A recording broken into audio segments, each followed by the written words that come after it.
एक शमी का पौधा ऐसा होता है जो योनियों में, वृक्ष की योनि में अंतिम योनि पर लाकर रुक जाता है। कौन सा? शमी। इसलिए पंचदशमी पंच शनि पूजन की महत्वता होती है। क्यों कहा जाता है कि अगर कोई आपको ज्यादा परेशान कर रहा है, बहुत टेंशन दे रहा है, बहुत ज्यादा अगर वो इतना हताश हो गए कि आपने सोच लिया अब तो मर जाऊं तो अच्छा है, इसका नाम लिख जाऊं, ये सब चीज करने से अच्छा है 5 दशमी। दशमी जानते हो? 5 दशमी, कोई सी भी 5 दशमी आप चुन लीजिए, परंतु वो दशमी अमावस्या के पहले वाली नहीं होना चाहिए, वो पूर्णिमा के पहले वाली दशमी। 5 कोई सी भी दशमी पर शमी के वृक्ष के नीचे जाइए, घी का दीपक लगाइए, शुद्ध जल तांबे के पात्र में लेकर जाकर अर्पित करिए। पहले दीप जलाना, उसके बाद शमी के पौधे में जल डालना और पौधे उस वृक्ष के नीचे बैठकर जल चढ़ाकर वहीं पर एक चावल का दाना समर्पित कर बाबा से प्रार्थना करना कि बाबा मुझे बहुत कष्ट है, ये मेरा एक तकलीफ मुझे दे रहा है, बस आप मेरी तकलीफ को दूर करना। शिव की ऐसी कृपा होगी। 5 शमी पूजन, जब विजय दशमी के भाव से दशमी आपके यहाँ पर भी पूजन होती है, विजय दशमी हमारे यहाँ शमी के पत्र की बड़ी पूजन का महत्व है। 5 दशमी 5 शमी पूजन कर ली जाती है तो जो भी आपका द्रोही होता है वो आपसे दूर हो जाता है या आपसे स्नेह कर कर आपके करीब आ जाता है। ये शमी पूजन वृक्ष योनि के अंतिम योनि का पूजन। सारे वृक्षों पर पत्थर पड़ जाते हैं, पर शमी के पौधे पर पत्थर किस लिए मारेगा? कौन मारेगा? उसमें तो कांटे लगे रहते हैं, कौन मारेगा उसको? क्या कांटा झड़ाएगा पत्थर मारकर? नहीं। हम तो यहां तक कहेंगे कि शमी की आराधना साधना आपके द्रोहियों को, दुश्मनों को भी दूर कर देती। और मेरी जीजियों, मेरे जीजाओं, मेरी बेटियों, बेटाओं, मेरी माताओं, मेरे बुजुर्ग माता पिता, स्मरण करें, जब जब यदि आपका हृदय दुखे, मन दुखे, तो एक शमी की पत्ती को शंकर के शिवलिंग पर जरूर चढ़ाएं, सारे दुख अपने आप समाप्त होना प्रारंभ। शमी का तो कोई कहे क्या वृक्षों में, पौधों में, पत्तियों में भी क्या, ये वृक्षों के अंदर भी क्या जीव होता है? क्या इसमें भी प्राण होते हैं? होते हैं, इसमें भी प्राण, ये भी ऑक्सीजन लेना छोड़ना सब कार्य इनका चालू है, ये भी जीवित है। जल नहीं मिलेगा मर जाएंगे, जल गया समाप्त। क्या है आज? गंगा दशहरा। गंगा दशहरे का मतलब जानते हो आप लोग? केवल गंगा जी का नाम ले लेने से, एक लोटा जल शंकर भगवान को आज समर्पित कर देने से, या गंगा जल का एक जरा सा छींटा शरीर पर पड़ जाने से 10 पापों से मुक्ति मिल जाती है। दशहरा का मतलब है 10 पाप से मुक्त हो। पहला पाप है किसी के घर का बिना पूछे कोई सामान उठाकर हमने भोग कर लिया हो तो उस पाप से मुक्ति। दशहरे के 10 पाप से मुक्ति दिलाता है गंगा दशहरा। दूसरा, किसी ब्राह्मण, किसी गुरुजन को मुख से अपशब्द कह दिया हो तो आज ही का दिन है जिस दिन पाप कर्म से मुक्ति मिल जाती है। तीसरा, किसी स्त्री को, किसी नारी को, किसी कन्या के प्रति, स्त्री के प्रति, नारी के प्रति अगर गलत सोच लिया हो या गलत कर्म हमने कर दिया हो तो उस पाप से मुक्ति गंगा दशहरे का दिन दिला देता है। चौथा, रजो धर्म धारण करने वाली नारी, रजस्वला स्त्री के हाथ का बना हुआ अगर हमने भोजन ग्रहण कर लिया है तो आज गंगा दशहरे का दिन ही ऐसा रहता है जिस दिन उस पाप से हमें मुक्ति मिलती है। 5वां, किसी के यहाँ सूतक, सूतक जानते हो सभी लोग, या सावड़।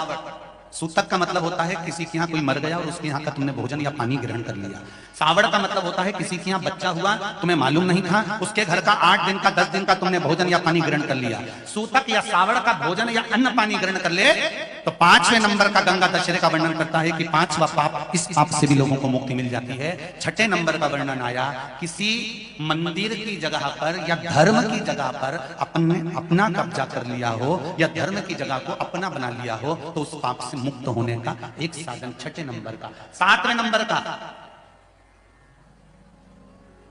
झाड़ू लगाते समय, बुआरी लगाते समय छोटे छोटे जीव झाड़ू के नीचे मर जाते हैं तो उसके पाप से मुक्ति गंगा दशहरे का दिन दिला जाता है। 8वें नंबर का, 8वें नंबर, जिस समय हम भोजन ग्रहण कर रहे हो और हमारे दरवाजे पर कोई व्यक्ति आकर बैठा हुआ है और हमने उसको भोजन का नहीं पूछा या उसका मुख झूठा ना कराया तो उस दोष से वंचित हो जाए, उस दोष को समाप्त कर दे तो गंगा दशहरे कर दे। 9वें नंबर का, बेटी की शादी करी और बेटी की शादी करने पर बहुत सारा कन्यादान आया, उस कन्यादान में साड़ियां ज्यादा आ गई। बेटी के कन्यादान का सामान घर में रखकर उसका भोग करने पर जो पाप लगता है 9वें नंबर का कहता है गंगा दशहरे का दिन उस पाप को धो देता है। चिड़चिड़ करता है या गलत मार्ग पर चलता है।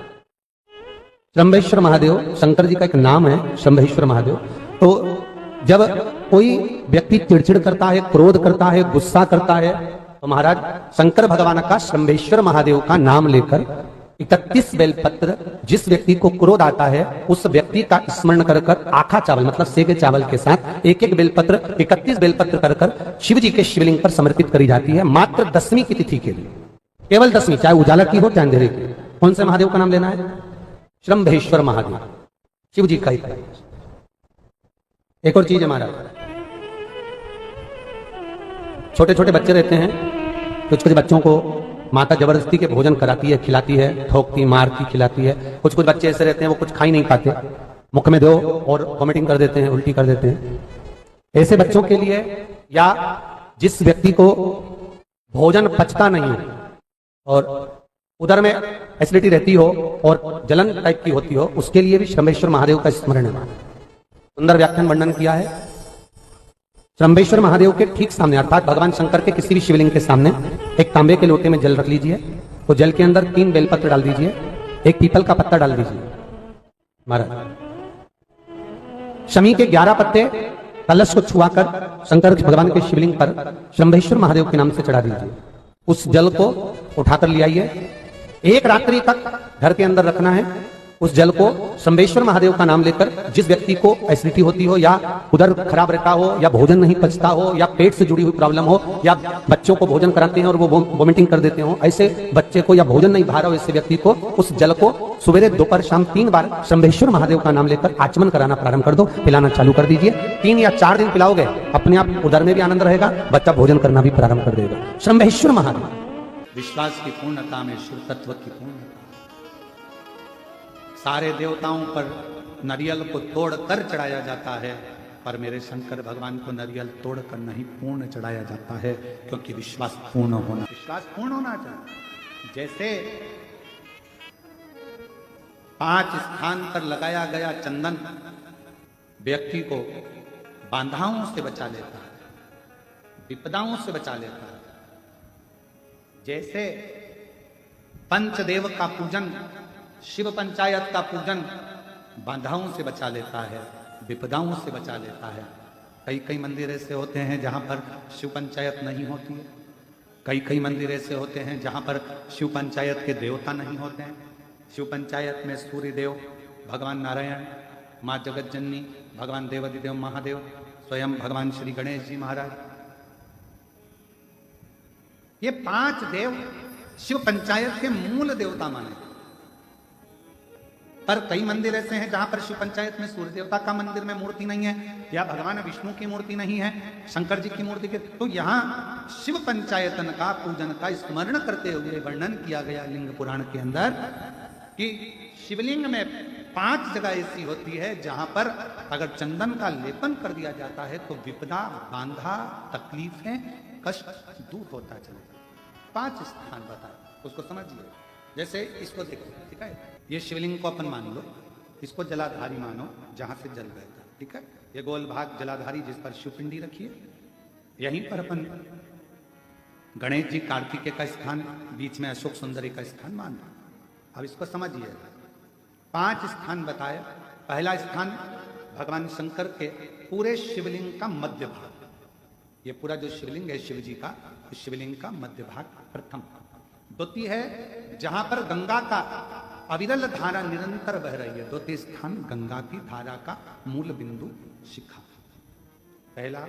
दूसरा, तृतीय स्थान उसी के सामने जो जलाधारी का पटका दिख रहा हो, दिखता जलाधारी का सामने का हिस्सा, भीतर का हिस्सा नहीं, जिस पे रखा है वो हिस्सा नहीं, सामने जो दिख रहा है। 1, 2 और तृतीय स्थान मां अंबा जगदम्बा के कंठ भाग पर चंदन का लेप महाराज। 3 स्थान ये बताए। चौथा स्थान जहां से जल नीचे गिर रहा है, जल गिरने का जो स्थान छोटा सा एक भाग रहता है, जितनी जगह रहती है उसके मध्य भाग, चतुर्थ स्थान।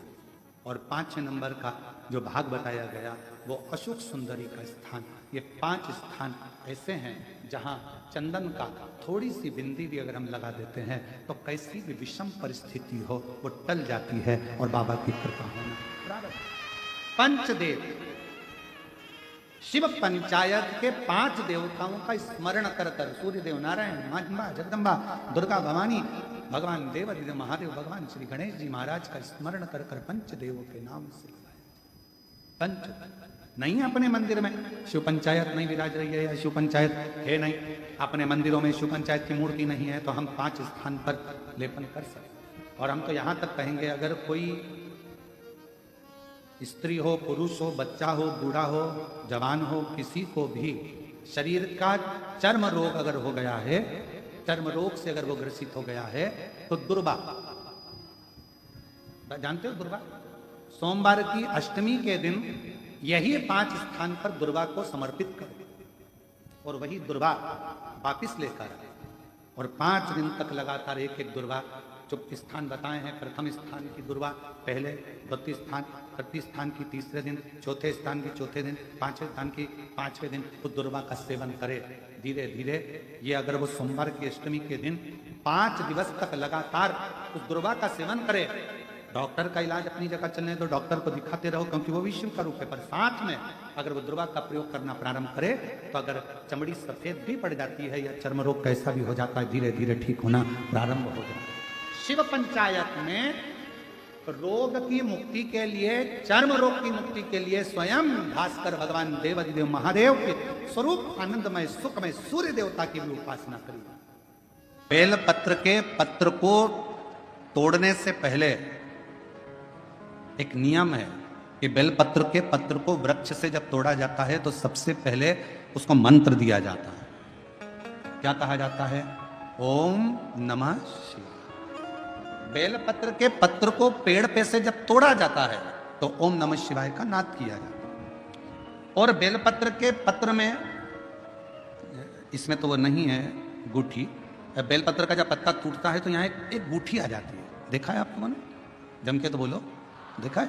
तो बेलपत्र के पत्र में जो गूठी होती है उसको भी जब तोड़ा जाता है, उस गूठी को जब अलग किया जाता है तब भी शिव मंत्र उसको दिया जाता है। ओम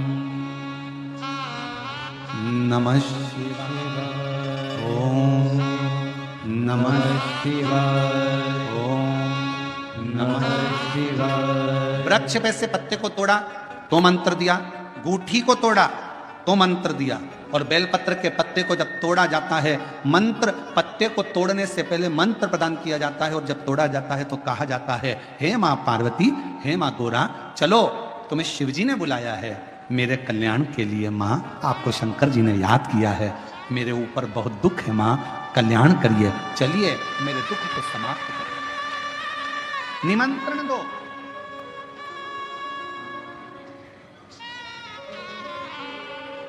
पहले नंबर पर क्या देना है बेलपत्र के पत्र को तोड़ने से पहले? जम के बोलो, मंत्र। दूसरे नंबर पर क्या देना है बेलपत्र के पत्र को चलने का? जम के बोलो, निमंत्रण।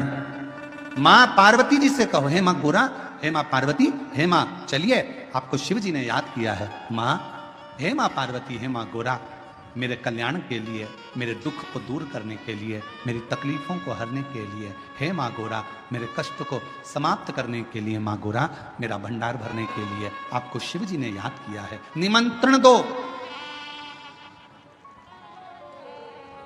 लेकर आए, फिर गूठी तोड़ी, फिर मंत्र दिया, ओम नमः शिवाय, नमः शिवाय, नमः शिवाय। अब गुरुजी ने पूछा कि तुमने मंत्र दिया? नहीं। तुमने निमंत्रण दिया? नहीं। तो फिर तुम्हें क्या हक है कि बेलपत्र का पत्र तोड़ो? शिव महापुराण की कथा तो कितनी बड़ी बात कहती है, बेल पत्र के पत्र को सीधे पेड़ में से तोड़ कर लेकर आना चाहिए।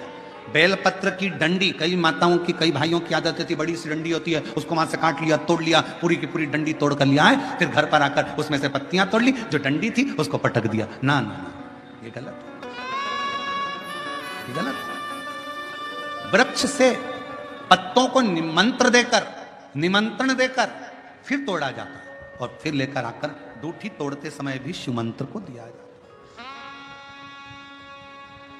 कुछ नियम है बेलपत्र के भी, उसको धारण करना चाहिए। कुछ जैसे डॉक्टर की गोली खाने के भी नियम होते हैं। डॉक्टर साहब लिखते हैं कि सुबह ये गोली लेना, शाम को ये लेना, ये भोजन के पहले लेना, ये भोजन के बाद लेना। और सुनो, इसको गर्म दूध से ले लेना, इसको पानी से ले लेना। अब मालूम पड़े तुमने सोचा कि मैं एक काम करती हूँ, कहाँ मेरा टाइम बर्बाद करूंगी, सुबह लो, शाम को लो, दोपहर में लो, तो तुमने सारी गोली एक साथ खा गई। और फिर डॉक्टर के पास गई, डॉक्टर साहब मेरे को तो आराम ही नहीं लग रहा, मैंने 3 बार 15 दिन से गोली खा रही हूँ, 10 दिन से गोली खा रही हूँ। डॉक्टर साहब ने पूछा गोली खा रही हो तो क्या तुमने नियम धारण करा? हाँ, क्या क्या नियम धारण करा? सुबह की गोली सुबह खाई, भूखे पेट की भूखे पेट खाई, भोजन के बाद की भोजन के बाद खाई? नहीं नहीं नहीं, मेरे पास समय नहीं रहता, इसलिए सारी की सारी एक साथ खा गई। डॉक्टर ने कहा इसीलिए तो दवाई असर नहीं कर रही है, दवाई खाने का भी तरीका होता है। आवाज सेट नहीं है भाई, दवाई खाने का भी तरीका होता है, दवाई को खाने का भी एक तरीका है। उस दवाई को खाओगे आनंद पाओगे, स्वस्थ हो जाओगे, रोग मुक्त हो जाएगा। तो दवाई के खाने का भी तरीका है। उसी तरह गुरु कह रहे हैं, संत ने कहा कि तुमने गलती करी, तुमने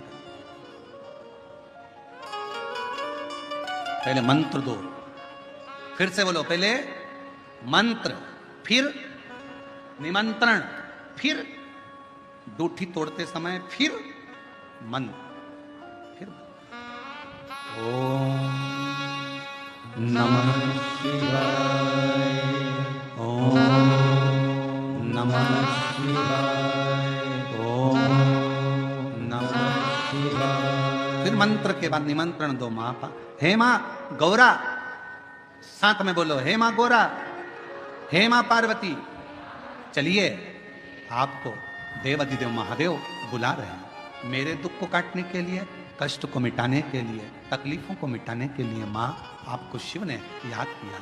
पत्र लेकर फिर शिव के पास चले। बहुत रोगी है, एक हाथ में दूध लो, एक हाथ में जल लो, 5 बेलपत्र दोनों में डाल लो, और उस व्यक्ति का नाम लेकर, भले उसको ऑक्सीजन लग रही है, उसका नाम लेकर, गोत्र बोलकर, तुमरुक्का जी का नाम लेकर श्री शिवाय नमस्तुभ्यम बोलकर शंकर पर चढ़ा दीजिए। सुबह दोपहर शाम प्रदोष काल में 3 बार दिन भर में चढ़ाओ। 3 दिन के अंदर उसको अंतर आना चालू हो जाएगा। 3 दिन। जिस लड़का और लड़की का विवाह नहीं हो रहा, बहुत हताश हो गए, परेशान हो गए, विवाह संबंध जमी नहीं रहा, किसी भी बुधवार के दिन तांबे के कलश में चने की दाल को भर लीजिए, किसी भी बुधवार, और तांबे के कलश में चने की दाल को भर लो, उसमें 2 गोल सुपारी रख लो, पूजन वाली सुपारी रखकर 2 सिक्के उसमें रख लो, पीले कपड़े से मुख बांध दो, उसका पूजन करो बुधवार के दिन भी, और गुरुवार के दिन उसका पूजन स्नान करने के बाद करना। पर घर में किसी से बात मत करना, मुख से शब्द मत बोलना, मुख झूठा मत करना। पूजन करने के बाद उल्टे हाथ पर कलश को रखकर सीधे हाथ से ढककर कोई ब्राह्मण के घर में जाकर साथ में किसी को ले जाओ, बिना बोले, बिना बात करे, बिना कहे, साथ जाकर ब्राह्मण का दरवाजा बजा दे, बात कर ले और में गया वो, पर तुम्हें नहीं बोलना है। और वो कलश ब्राह्मण के अपनी कामना कर कर वो कलश का दान दे दिया जाए। महाराज ज्यादा से ज्यादा 4 महीना 3 महीने के अंदर विवाह संबंध पक्का हो जाता है। विवाह संबंध, चने की दाल का दान कोई सहज नहीं है। जिस नारी का रजोधर्म के अंतर्गत नारी को जो परेशानियां होती हैं, कोई के 8 दिन पहले, 4 दिन पहले, 3 दिन पहले कहीं ना कहीं रजोधर्म के अंतर्गत जो बीमारियां होती हैं, उसके लिए महाराज 7 चने की दाल के दाने तुलसी महारानी के सामने कटोरी में रखकर तुलसी के 3 पत्ते उसमें डालकर अपनी मनोकामना कर कर तुलसी में 3 बार जल छोड़कर वो तुलसी और वो चने की दाल ले जाएं और उसको धीरे धीरे कर कर एक एक कर कर सुबह शाम दोपहर में उसको खा लीजिए। रजो धर्म से जुड़ी हुई परेशानी समाप्त। कोई सहज नहीं है महाराज। चने की दाल को स्वर्ण दान का भी भाव कहा गया। हमारे हिंदू धर्म में चने की दाल को स्वर्ण दान भी करते हैं। जो व्यक्ति स्वर्ण दान नहीं कर पाता वो चने की दाल का दान कर देता है, तो स्वर्ण दान के बराबर मान्य है महाराज। फिर निवेदन करा, चने की दाल का व्याख्यान वर्णन फिर किया गया। मान लो कोई प्लाट है, कोई प्रॉपर्टी है, कोई जमीन है, कोई जायदाद और नहीं बिक रही, बहुत परेशान हो गए, लाखों करोड़ों रुपए तुम्हारे डूब गए और ये प्रॉपर्टी बिके, तब तुम उबरो, तो उसके लिए चने की दाल को एक रात्रि पहले रविवार के दिन घर में गला लीजिए और उसको गलाकर दूसरे दिन उसमें थोड़ा सा चंदन मिलाकर पीस लीजिए। पर पीसना आपको मिक्सर में नहीं है, पीसना आपको सिलबट्टे पर, चकोटी पर जो आपके यहां उससे उसको पीस लीजिए। और पीसने के बाद उसमें थोड़ा सा दूध मिलाकर शिव मंदिर में जाकर शंकर भगवान के शिवलिंग का सोमवार के दिन लेपन करिए। लेपन कर कर अपनी कामना कर कर शिवलिंग पर 3 उंगलियां लगा लीजिए महाराज, अपनी कामना कर कर। जो 3 उंगलियां आपने लगाई है, उंगली हटाते समय चंदन के लेपन को जो लगाया आपने, चने की दाल का लेपन, स्वर्ण का लेपन, उसको हम कहते हैं स्वर्ण लेपन, उसको लेकर आ जाइए महाराज, उसको थोड़ा सा लेकर आ जाओ। एक किसी भी फूल में उसको लगाकर जो जमीन, जो प्रॉपर्टी, जो जगह बेचना है वहां पटक दीजिए महाराज, उसके ग्राहक आना चालू हो जाएंगे और वो प्रॉपर्टी शीघ्र बिक जाएगी, अपनी कामना के अनुसार बिकेगी। कि कितने में आपको बेचना, अपने अनुसार। महाराज चने की दाल स्वर्ण दान के बराबर है। चने की दाल को सहज नहीं समझा जाता, गुरु भक्ति के लिए बहुत मूल है। माताएं कई बार पीले गुरुवार करती हैं या केले के पेड़ के नीचे पूजन करती है तो चने दाल समर्पित करती है। क्यों करती है? उसका भाव है स्वर्ण दान के बराबर, मनवांचित फल की प्राप्ति के लिए, मनोकामना के लिए। जिस जमीन में फसल कम होती हो, जिस जमीन में प्रॉपर्टी के अंतर्गत कहीं लाभ नहीं मिल रहा हो, जो कई लोग वो जमीन की दलाली का काम करते हैं ना, जमीन बेचवाते हैं, खरीदवाते हैं और कोई लाभ ही नहीं मिल रहा, कई दिनों निकाल दिए, साल निकाल दिए, कोई लाभ नहीं हुआ, तो निवेदन है शंकर भगवान के मंदिर में शिवलिंग पर 108 चने के दाल समर्पित करो। उस 108 चने की दाल को प्रदोष के दिन शाम के समय समर्पित कर कर उस दाल को उठाकर लिया, जेब में पीले रुमाल के साथ उसको बांध कर रख लो। किसी प्रॉपर्टी का सौदा कराने जाओ, उसको पटक कर लेकर जाओ, आपके लाभ होना चालू, सौदे होना चालू, आपको कमीशन मिलना